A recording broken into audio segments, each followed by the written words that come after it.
Sabe aquele sorriso perfeito e duradouro? Não basta só a estética, você precisa de um checklist que integre a oclusão e o bruxismo. Inclua no seu checklist análise oclusal detalhada, rastreamento de sinais de bruxismo como desgaste e hipertrofia muscular, avaliação da DVO e o espaço funcional.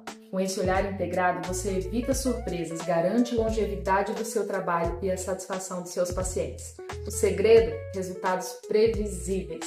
E se você quer um checklist completo, me siga aqui para mais dicas e insights.